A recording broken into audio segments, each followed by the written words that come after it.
तानाशाही बंद करो, बंद करो, बंद करो। ऐसा कहीं लग नहीं रहा कि आरएसआरटीसी गंभीर है भ्रष्टाचार को रोकने को लेकर कहीं भी। आप तो चोरी के लिए छूट दे रहे हो, आदमी लगाओ और वो चोरी करेंगे। आप आदमी मैन पावर का ठेका दोगे तो वो आपको टोल वसूल के देंगे क्या? इतने साहूकार हैं टोल माफिया वाले? टोल माफिया माफिया ये तो आरएसआरटीसी माफिया का अड्डा है। जो लगे हुए हैं वो भी आप माफिया ही बता रहे हो फिर? बिल्कुल माफिया है सर, जो लगे हुए हैं बिल्कुल माफिया है। अच्छा, तो फिर आप बताओ तो सर सॉल्यूशन कम से कम आप तो अपनी सर चलो कह रहा सॉल्यूशन तो सारी चीजें अलग है, प्रक्रिया तो सही करो श्रीमान। कम से कम मेरा निवेदन ये है कि जो प्रक्रिया है आपकी वो प्रक्रिया तो कम से कम सही करो। समझ गया। आपने गधे घोड़े इस टेंडर में बराबर दौड़ा दिए। आपने टेंडर में लिखा है कि एक आदमी के 400 रुपए काटेंगे हम अगर वो एब्सेंट रहता है या आरएसआरटीसी डिप्लॉय करती है, कभी आदमी रिड्यूस करती है और कभी एक्स्ट्रा लगाती है तो भी हम 400 रुपये देंगे। आप 400 रुपये के हिसाब से ठेकेदार को पेमेंट ही नहीं दे रहे। जो आपने जो 1,80,000 रुपये का पे अलग चीज होती है, देना अलग चीज। सर आप ये कह रहे हो इस टेंडर में आपने क्या कॉपी पेस्ट किया है टेंडर पूरा?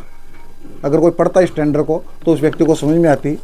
आपने 4 पैकेज बना दिए। आज आप एक टेंडर दे रहे थे, बहुत अच्छा प्रोसेस था। अब आप 6 एक साथ दे रहे हो। माफिया आएगा 6 टेंडर एक साथ, 6 एक पैकेज में आपने 6 लोड डाल दिए रूट। 6 रूट नहीं, ये 6 रूट है सर। वापस पढ़ लो सर। ये वाली की बात इसमें 6 हैं, इसमें 4 हैं, इसमें 3 हैं, इसमें 2 हैं। अलग अलग है तो ये इसके लिए रूट पूरा ही जाएगा सर? हाँ, रूट पूरा ही जाएगा। तो आप तो एकाधिकार करवा रहे हो। ठीक है, सब देखे उसको आप तो टोल एम्प्लॉय कर रहे हैं हम। आप क्या सोच रहे हो? एम्प्लॉय है वो हमारा, और अगर कुछ करता है तो हम निकाल। वो आपका एम्प्लॉय नहीं है, मैन पावर एजेंसी का एम्प्लॉय है।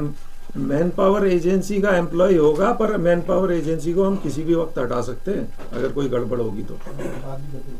गड़बड़ सर आज तक जो गड़बड़ हुई उसमें आप किस बात को लेकर के प्रोटेस्ट है?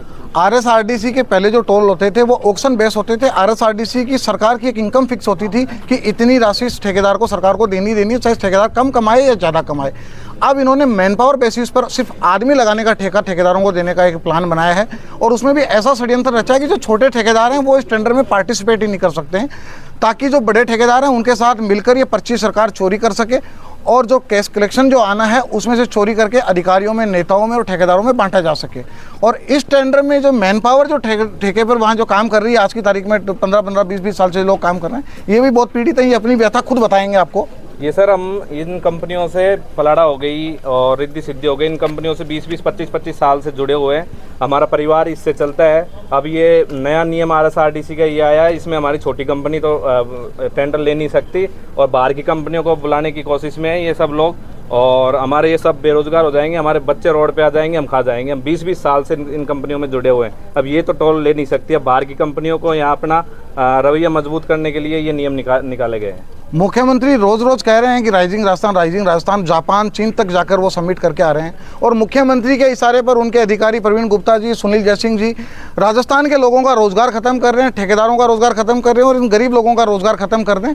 हम उस मुख्यमंत्री की नीति को आगे बढ़ाने के लिए मुख्यमंत्री से बार बार आवाज़ उठा रहे हैं, लेकिन मुख्यमंत्री के कानों पर भी जू नहीं रहेंगी है। और अगर मुख्यमंत्री हमारी बात समय रहते हैं नहीं सुनते हैं तो हमें चाहे अनशन करना पड़े, चाहे कुछ भी करना पड़े, हम ये टेंडर नहीं होने देंगे। आरएसआरटीसी सरकार को टोल माफिया की चोरी के चक्कर में आरएसआरटीसी फायदा ना दे और राजस्व का नुकसान ना हो, ये अशोक